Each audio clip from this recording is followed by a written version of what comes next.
اللهم صل على سيدنا ومولانا محمد وعلى آل سيدنا ومولانا محمد وبارك وسلم. الحمد لله رب العالمين، والصلاة والسلام على سيد الأنبياء والمرسلين وعلى آله وأصحابه وأزواجه وذرياته ومن تبعهم بإحسان إلى يوم الدين. أعوذ بالله من الشيطان الرجيم. بسم الله الرحمن الرحيم. إن الذين قالوا ربنا الله ثم استقاموا فلا خوف عليهم ولا هم يحزنون. وقال النبي صلى الله عليه وسلم: وإن أحب الأعمال إلى الله أدومها وإن قل. صدق الله العظيم وصدق رسوله النبي الكريم، ونحن على ذلك لمن الشاهدين والشاكرين، والحمد لله رب العالمين. میرے محترم دینی بھائیوں، اللہ تبارک و تعالیٰ نے رمضان المبارک کا رحمتوں اور برکتوں والا مہینہ ہم سب کو عطا فرمایا. اس میں جو بھی ٹوٹی پھوٹی عبادتیں ہم نے کی، اللہ کے دربار میں دعا کرے کہ اللہ اسے قبول فرمائے. رمضان المبارک کا مہینہ صرف ایک مہینہ عبادت کرنے کے لیے نہیں تھا. قرآن کریم کی آیت اور رسول پاک صلی اللہ علیہ وسلم کی جو روایت آپ کے سامنے ابھی میں نے پڑھی، وہ یہی ہمیں کہنا چاہتی ہے کہ اللہ کے نزدیک اعمال وہی زیادہ پسند ہیں جو پابندی کے ساتھ کیے جائیں، اگرچہ تھوڑے. بخاری شریف کی روایت ہے: وَإِنَّ أَحَبَّ الْأَعْمَالِ إِلَى اللَّهِ أَدْوَمُهَا وَإِنْ قَلَّ. اللہ کے نزدیک سب سے زیادہ پسندیدہ اعمال، سب سے زیادہ پیارے اعمال جو اللہ کو پسند ہیں، وہ وہی ہیں جو پابندی کے ساتھ کیے جائیں. وَإِنْ قَلَّ، اگرچہ تھوڑے. ایک دن آپ کو جوش آ گیا، آپ نے 20 رکعت نفل پڑھ دی، پھر ہفتے تک توفیق ہی نہیں ہوئی. اور ایک ہے کہ آپ روزانہ 2 رکعت ہی نفل پڑھتے ہیں لیکن پابندی کے ساتھ پڑھتے ہیں. اللہ کو یہ زیادہ پسند ہے ایک دن 20 رکعت نفل پڑھنے کے مقابلے. قرآن کریم کی جو آیت تلاوت کی، اللہ کیا فرماتے ہیں اس میں؟ ان الذین قالوا ربنا اللہ. بے شک وہ لوگ جو یوں کہتے ہیں کہ ہمارا رب اللہ ہے، ثم استقاموا، پھر اپنی بات پر جمے رہتے ہیں. یہ نہیں کہ صرف زبان سے دعویٰ کر لیا، لیکن اعمال اللہ کے رب جیسے نہیں ہیں. ان کے اعمال، ان کے کام ایسے نہیں ہیں کہ جس سے پتہ چلتا ہو کہ یہ مانتے بھی ہیں کہ اللہ ان کا رب ہے. ان الذین قالوا ربنا اللہ، بے شک وہ لوگ جو یوں کہتے ہیں کہ ہمارا رب اللہ ہے، ثم استقاموا، پھر اس کے اوپر وہ جمے رہتے ہیں چاہے کتنی حالات آ جائیں، لیکن ان حالات میں ان کا قول، ان کا عمل تمام کے تمام اس بات پر ہیں کہ ہمارا رب اللہ ہے. تو ایسے لوگوں کو کیا انعام ملے گا؟ فلا خوف علیہم ولا هم يحزنون. اللہ فرماتے ہیں کہ ان کو کسی قسم کا ڈر نہیں ہوگا اور یہ لوگ کبھی غمگین نہیں ہوں گے، دنیا میں بھی نہیں، آخرت کے اندر بھی نہیں. کیونکہ انہوں نے جب اللہ ہی کو اپنا رب مان لیا ہے تو ان کی پوری لائف جو گزرے گی وہ اسی مطابق گزرے گی جو اللہ نے ان کو کہی. تو قرآن کریم کی آیت ہمیں اسی بات کی تعلیم دیتی ہے. اللہ نے رمضان المبارک جو ہم کو عطا فرمایا تھا، میرے بھائیوں، یہ مجھے اور آپ کو ایک پریکٹس کرانے کے لیے آیا تھا کہ بھئی چلو پریکٹس کرو، 5 وقتہ نماز کی پابندی کیسے کی جاتی ہے. چلو پریکٹس کرو اس بات کی کہ اپنے دنیاوی کاموں کے اندر سے بھی قرآن کریم کی تلاوت کا ٹائم کیسے نکالا جاتا ہے. چلو پریکٹس کرو اس بات کی کہ 5 وقتہ نماز کے علاوہ کچھ اور نمازیں، کچھ سنتیں، کچھ نفل وغیرہ اپنے دنیاوی کام کاج کے ساتھ ساتھ ان کو بھی کرنا ہے. وہ کیسے کرنا ہے؟ رمضان میں پریکٹس کریں کہ بھی چلو رمضان المبارک نے اس بات کی بھی پریکٹس کرائی کہ آپ کو قرآنی حلقوں میں بیٹھنا ہے، قرآن کیا کہتا ہے اس کو سمجھنا ہے۔ تو میرے بھائیوں، رمضان المبارک اسی بات کی تیاری کرانے کے لیے ہم کو آیا تھا، اس لیے نہیں آیا تھا کہ جتنی عبادت 12 مہینے کی کرنی تھی وہ رمضان میں کر دی، جیسے عید کا چاند نظر آیا تمام کاموں سے چھٹی۔ نہیں، رمضان المبارک مجھے اور آپ کو تیاری کرانے کے لیے آیا تھا کہ بھی رمضان میں تو ماحول بنا ہوا ہے، رمضان میں تو ماحول بنا ہوا ہے۔ اگر آپ نماز پڑھنے نہیں بھی گئے تو کتنے لوگ آپ کو ڈانٹیں گے، آپ کی طرف انگلیاں کریں گے، لیکن جب ماحول بنا ہوا نہیں ہے اس وقت ان 11 مہینوں میں آپ کی لائف کیسے گزرتی، آپ کی زندگی کیسے گزرتی ہے؟ کیا ان 11 مہینوں میں آپ 5 وقتہ نماز کی پابندی کرتے ہیں کہ نہیں کرتے؟ رمضان میں چلو آپ ایک ایک پارہ روزانہ الحمدللہ تلاوت کر لیتے تھے، ہم یہ نہیں کہتے کہ 11 مہینے بھی آپ کو پورا ایک ایک پارہ پڑھنا ہے، لیکن پابندی کے ساتھ کم از کم ایک صفحہ بھی آپ روزانہ پڑھتے ہیں کہ نہیں پڑھتے؟ رمضان اسی کی پریکٹس کرانے کے لیے آیا ہے۔ رمضان المبارک میں آپ فرائض کے ساتھ ساتھ سنت اور نوافل کی پابندی کرتے تھے کہ آپ رمضان کے بعد 11 مہینوں میں فرائض کے ساتھ دیگر سنن اور نوافل کی پابندی کرتے ہیں کہ نہیں کرتے؟ 11 مہینے اسی لیے آئے۔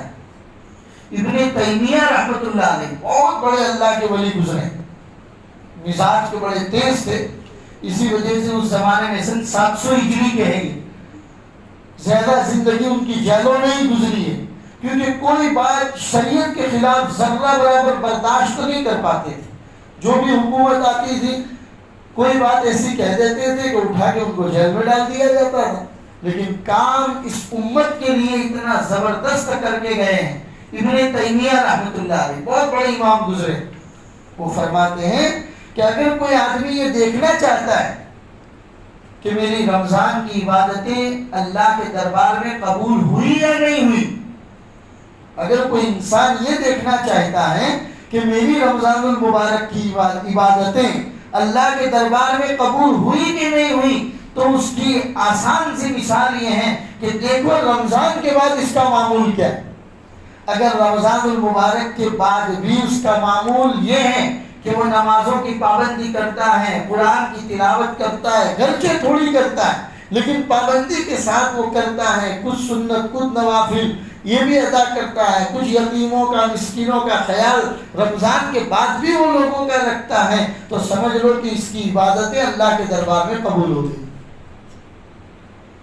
اور اگر یہ نہیں ہے کہ رمضان تک تو سب کچھ ٹھیک ٹھاک تھا، جیسے عید کا چاند نظر آیا سب کو خیرات کہہ دیا، سب چھوڑ دیا، سنت نوافل تو دور کی بات، فرائض کی بھی پابندی نہیں ہو رہی ہے، فرض بھی فجر کی نمازیں پڑھی نہیں جا رہی ہیں اور قرآن کی تلاوت بھی نہیں ہو رہی ہے، اگر یہ تمام ہو رہا ہے تو یاد رکھو کہ رمضان کی عبادتوں میں کمی تھی، رمضان کی عبادتوں میں کہیں نہ کہیں کمی تھی کہ اللہ تبارک و تعالیٰ نے وہ پریکٹس کا مہینہ تھا، ہماری برابر گھڑائی نہیں ہوئی ہے اس کے اندر کہ اس کے بعد ابھی ابھی رمضان گیا ہے اور ابھی ابھی ہماری نمازوں میں کوتاہیاں شروع ہو گئی۔ تو میرے بھائیوں، اللہ تبارک و تعالیٰ نے رمضان اسی لیے دیا تھا، اسی لیے دیا تھا کہ ہمیں تیار کیا جائے، اور وہ عبادتیں اسی وقت مقبول ہے اللہ کے دربار میں اگر 11 مہینہ ان عبادتوں کو آپ پابندی کے ساتھ کرتے ہو، گرچہ کمی آ جائے۔ رمضان میں تو آپ الحمدللہ بہت ساری نفل پڑھتے تھے، رمضان کے بعد آپ اتنی ساری تو نہیں پڑھ پا رہے ہیں لیکن کم از کم کچھ تو پڑھ رہے۔ رمضان میں آپ ایک ایک پارہ، 2 پارہ، 3 پارہ تلاوت کرتے تھے، رمضان کے بعد اتنا سب تو نہیں ہو رہا ہے لیکن ایک صفحہ تو کم از کم کر سکتے ہیں، ایک پیج، ایک صفحہ پابندی کے ساتھ تلاوت کا اہتمام اگر آپ کرتے ہیں تو یاد رکھو کہ رمضان کی تلاوت اللہ کے دربار میں آپ کی مقبول۔ تو استقامت اسی کا نام ہے۔ کسی نے بہت اچھا ایک جملہ عربی میں کہا تھا، من کان یعبد الرمضان فإن الرمضان قد رحل۔ اگر لوگ رمضان کی عبادتیں کرتے تھے تو سن لو رمضان چلا گیا، اگر تم اللہ کی عبادت نہیں بلکہ رمضان کی عبادتیں کرتے تھے تو سن لو فإن الرمضان قد رحل، تو رمضان گزر گیا۔ ومن کان یعبد الرحمن، اور اگر تم رحمان کی عبادت کرتے تھے، اللہ کے لیے عبادت کرتے تھے تو سنو فإن اللہ باق حی لا يموت، تو اللہ تو باقی ہے، ہمیشہ سے ہمیشہ رہے گا، حی زندہ ہے، لا يموت وہ مرے گا نہیں، اللہ کو موت نہیں ہے۔ اگر رمضان کے لیے عبادت کرتے تھے تو رمضان چلا گیا، اور اگر اللہ کے لیے عبادت کرتے تھے تو یاد رکھو فإن اللہ باقی حی لا يموت، اللہ باقی ہے، ہمیشہ رہے گا، ہمیشہ زندہ رہے گا، لا يموت اس کو موت آنے والی نہیں ہے۔ والقرآن لن يرحل، قرآن ہرگز جانے والا نہیں ہے، قرآن تو ہے بھی، والقرآن لن يرحل، قرآن ہرگز جانے والا نہیں ہے۔ والمساجد لن تغلق، مسجد ہرگز بند ہونے والی نہیں ہے، جیسے رمضان میں کھلی تھی رمضان کے بعد بھی مسجدیں کھلی ہیں۔ والاستجابۃ لن تتوقف، اور دعاؤں کا قبول ہونے کا سلسلہ یہ موقوف نہیں ہوا ہے، جیسے اللہ رمضان میں دعائیں قبول کرتے تھے غیر رمضان میں بھی اللہ دعاؤں کو قبول کرتے ہیں۔ والاجر لن تنقطع، اور اجر ختم نہیں ہوا کہ رمضان میں اللہ اجر دیتا ہو رمضان کے علاوہ میں اجر نہ ملتا ہو، نہیں، ایسی بات نہیں ہے، رمضان میں بھی اجر ملتا تھا، رمضان کے بعد بھی اللہ کی طرف سے اجر کا سلسلہ جاری ہے۔ لہذا یاد رکھو اعبد ربک حتی یأتیک الیقین، اپنے رب کی ایسی عبادت کرو، ایسی کرو یہاں تک کہ تمہیں یقین ہو جائے، اپنے رب کی عبادت کا یقین ہو جائے، اور جب یقین ہو جائے گا اس وقت آپ کے لیے رمضان غیر رمضان سب مہینے برابر ہو جائے گا، پھر آپ صرف رمضان میں اللہ سے ڈرو اور رمضان کے علاوہ میں نہ ڈرو، ایسی بات نہیں ہوگی۔ اور دیکھیے قرآن کریم میں جہاں کہیں پر اللہ تبارک و تعالیٰ نے مسلمانوں کو رمضان کے روزے رکھنے کا حکم دیا کہ آپ کو روزہ رکھنا ہے، آپ کے لیے ہم نے ایک مہینہ بڑی رحمتوں والا بڑی برکتوں والا اتارا ہے، اس میں آپ کو روزے رکھنے ہیں، یہ روزے ہم تمہیں کیوں رکھوانا چاہتے ہیں، اللہ نے اس کی وجہ بھی بیان کی کہ صبح صادق سے لے کر شام کو افطار تک بندے کو بھوکا پیاسا اور تمام اپنی بیوی کے پاس جانے سے بھی روکے رکھنا، یہ تمام کام ہم نے تم سے کیوں کروائے، اللہ نے وجہ بیان کی ہے تاکہ تم اللہ سے ڈرنے والے بن جاؤ، تقوی تمہاری زندگی کے اندر آ جائے، اور کوئی مقصد نہیں۔ روزے رکھوانے کا مقصد، نماز پڑھوانے کا مقصد، حج کروانے کا مقصد، اللہ نے جتنی عبادتیں اپنے بندوں پر اتاری ہیں ان تمام عبادتوں کا مقصد صرف اور صرف یہی ہے کہ میرے اور آپ کے اندر اللہ چاہتے ہیں کہ تقوی آ جائے، اللہ کا ڈر آ جائے۔ جس دن تقوی آ جاتا ہے اس دن انسان چاہے کہیں دنیا کے کونے میں چلا جائے، اکیلا ہو، کوئی دیکھنے والا نہ ہو، وہاں پر بھی وہ اللہ کی عبادت کا اہتمام کرتا ہے، وہاں پر بھی وہ اللہ کی عبادت کا اہتمام کرتا ہے۔ تقوی اسی کا نام ہے۔ اور اگر روزہ رکھنے کے بعد بھی تقوی نہیں آ رہا ہے تو میرے بھائیوں روزہ رکھنا بیکار ہے۔ مقصد، جس چیز کا مقصد آدمی اتنی محنت کر کے اس چیز کو بنائے اور اس چیز کا مقصد اس کو حاصل نہ ہو، بڑی محنتوں کے بعد گھر بنا رہا ہے لیکن اس گھر میں اس کو رہنا نصیب نہیں ہو رہا ہے تو گھر بنانے کا مقصد اس کو حاصل نہیں ہوگا۔ بڑی محنت سے کاروبار کو چلا رہا ہے لیکن کاروبار میں اس کو نفع نہیں ہو رہا ہے، پتہ چلا کہ کاروبار اس کا کامیاب نہیں۔ تو ہر چیز کا ایک مقصد ہوتا ہے، عبادتوں کا مقصد یہی ہے کہ بندے کے اندر اللہ کا ڈر، اللہ کا تقوی آ جائے۔ اسی لیے اللہ نے رمضان عطا فرمایا تھا اور اسی لیے ہم کو پریکٹس کروائی تھی کہ 11 مہینہ ہمیں اسی مطابق زندگی گزارنی۔ 5 وقتہ نماز کی پابندی میں کہیں پر کمی آ جائے فوراً اپنے آپ کو جھنجھوڑو، فوراً اپنے نفس کو جھنجھوڑو اور اس کو کہو، بیدار کرو اس کو، کیا ہو گیا ہے تجھے، نماز جیسی اہم عبادت کے اندر تجھ میں کمی آ گئی۔ اللہ فرماتے ہیں یا ایھا الذین آمنوا اتقوا اللہ ولتنظر نفس ما قدمت لغد واتقوا اللہ ان اللہ خبیر بما تعملون۔ یہ 28ویں پارے کی آیت ہے، عام طور پر میں اس کو جمعہ کے دن پڑھتا بھی ہوں۔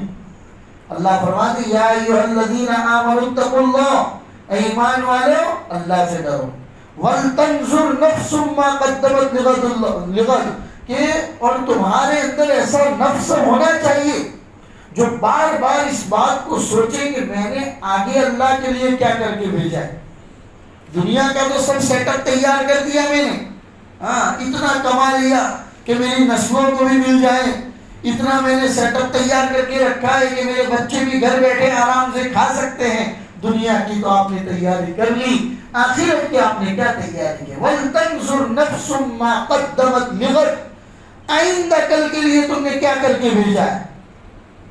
وَاتَّقُوا اللَّهَ، اللہ سے ڈرو، إِنَّ اللَّهَ خَبِيرٌ بِمَا تَعْمَلُونَ، اللہ تمہارے اعمال پر باخبر ہے۔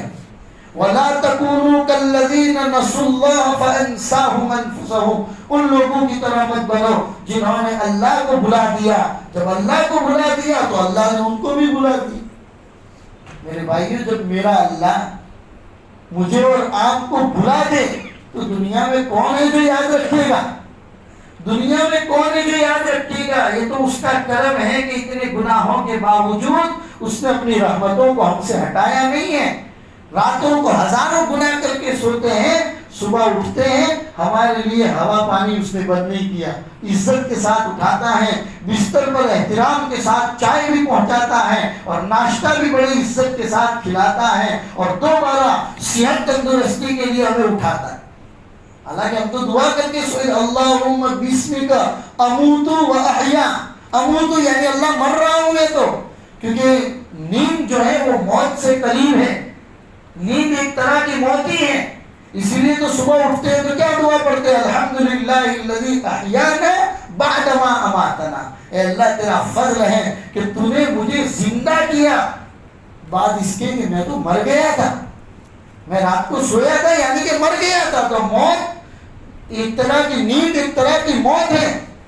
تو اللہ دیکھو کتنے گناہ کر کے سوتے ہیں، عشاء کی نماز پڑھے بغیر سوئے ہیں، فجر کی نماز بھی نہیں پڑھی ہے، لیکن جب اٹھے ہیں ہمارے لیے اس نے ہوا پانی بند نہیں کیا۔ یہ بات ہے کہ اس کا رحم، اس کا کرم میرے اور آپ کے اوپر بنا ہوا ہے۔ قرآن کریم کی آیت کیا کہہ رہی ہے؟ وَلَا تَكُونُوا كَالَّذِينَ نَسُوا اللَّهَ فَأَنسَاهُمْ أَنفُسَهُمْ، تم ان لوگوں کی طرح مت بنو جنہوں نے اللہ کو بھلا دیا، بس اللہ نے بھی ان کو بھلا دیا۔ یہ اللہ مثال ہے، وَتِلْكَ الْأَمْثَالُ نَضْرِبُهَا لِلنَّاسِ، اللہ فرماتے اس طرح کی مثالیں ہم تمہارے سامنے بیان کرتے ہیں شاید کہ تم ان باتوں سے نصیحت حاصل کرو۔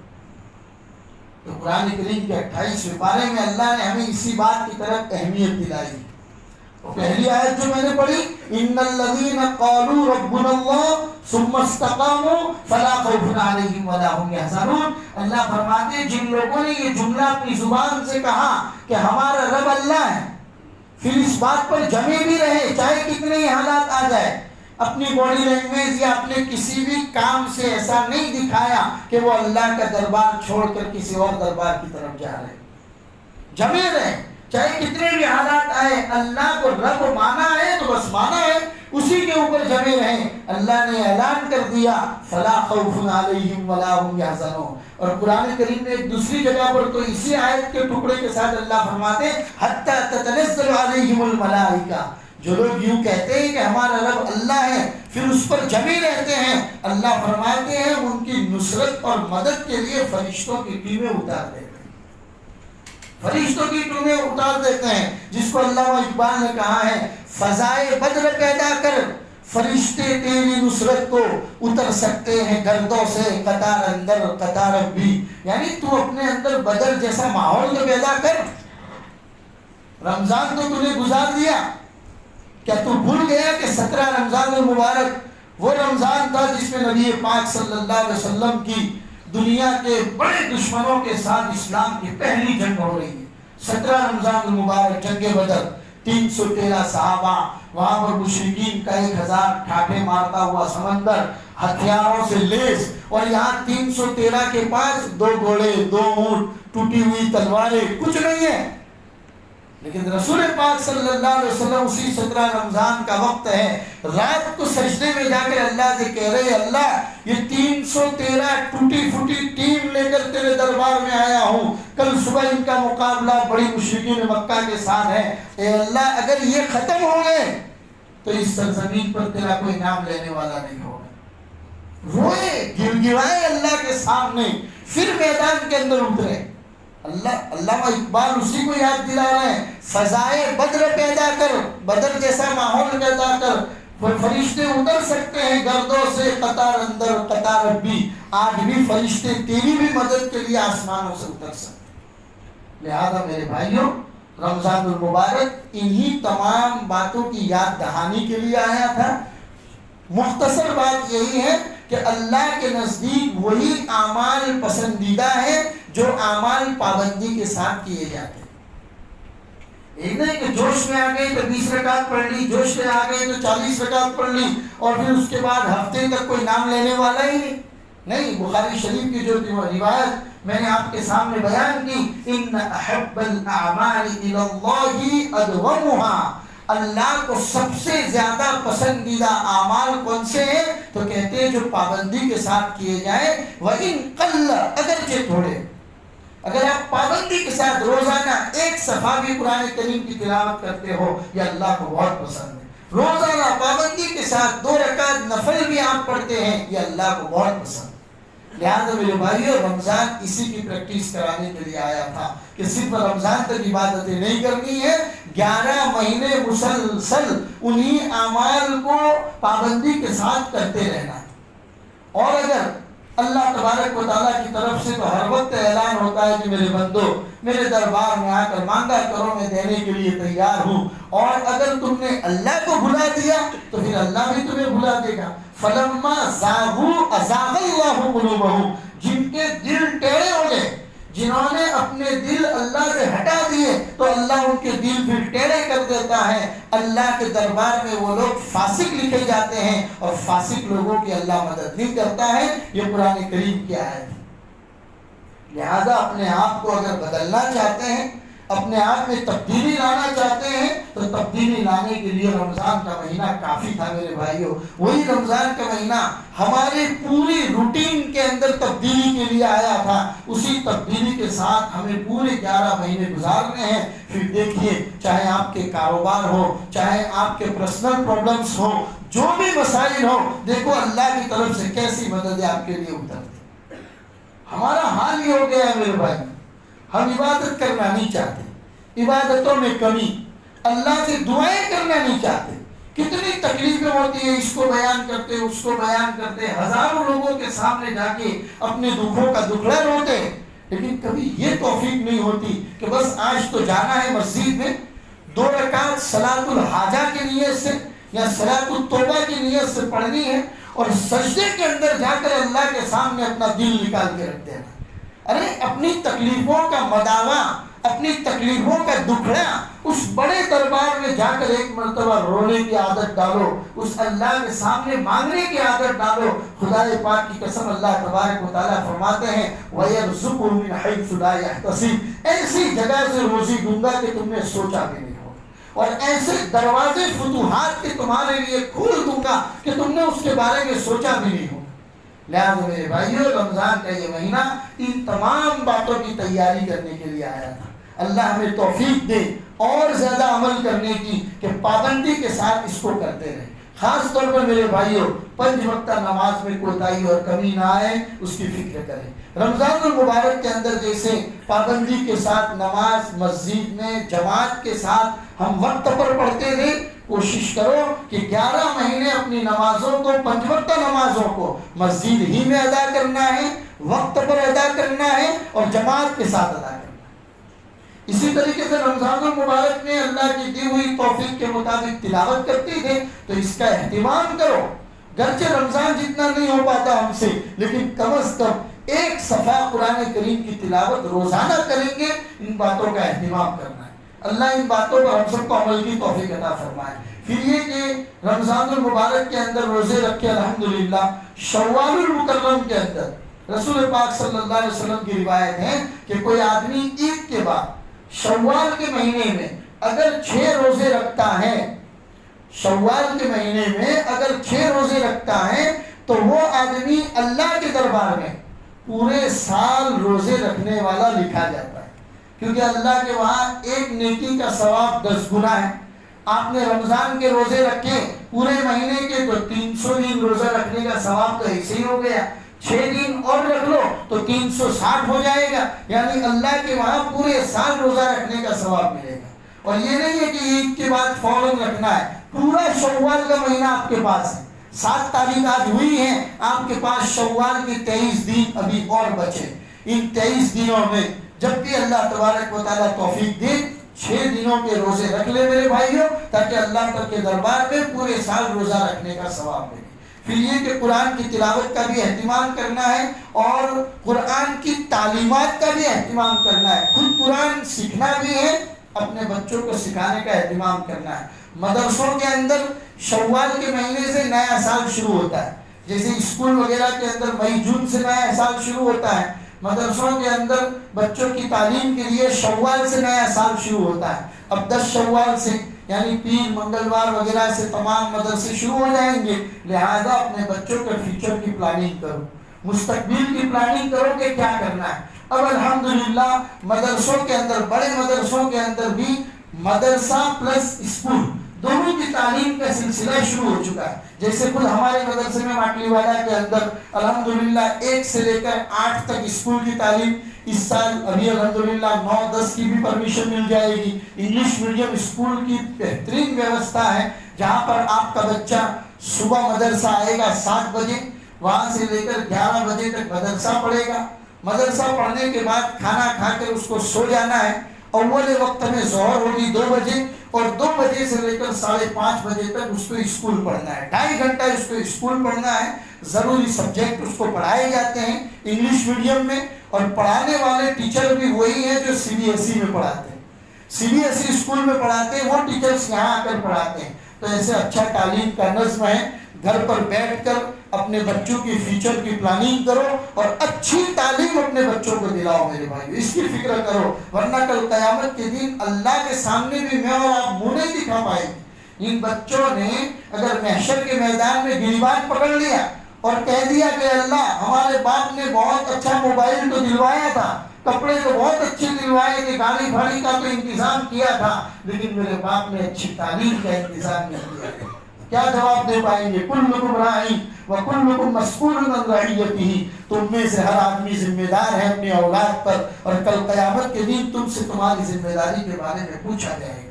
لہٰذا بچوں کی بہترین فیوچر کا، بہترین مستقبل کی مشورہ کرو اور ان کے مستقبل کی پلاننگ کرو۔ اور ارتداد کا بہت زیادہ زور چل پڑا ہے میرے بھائیوں، بچیوں کا غیروں کے ساتھ بھاگنے وغیرہ کا سلسلہ۔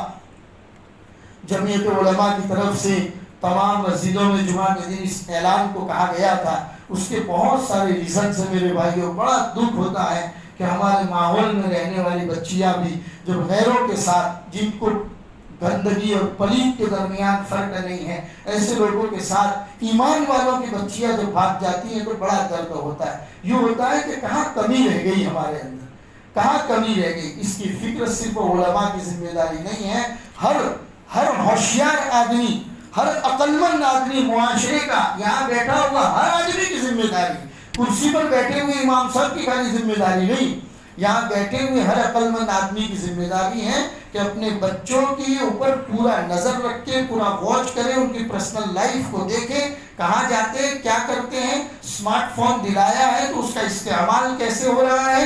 ان تمام چیزوں کو، ٹیوشن کلاسز، ایکسٹرا کلاسز کے نام پر بچے کہاں جاتے ہیں، کن سے ملتے ہیں، ان کا فرینڈ سرکل کون سا ہے، ان تمام چیزوں کے اوپر گہرائی کے ساتھ نظر رکھنا ہم سب کی ذمہ داری ہے۔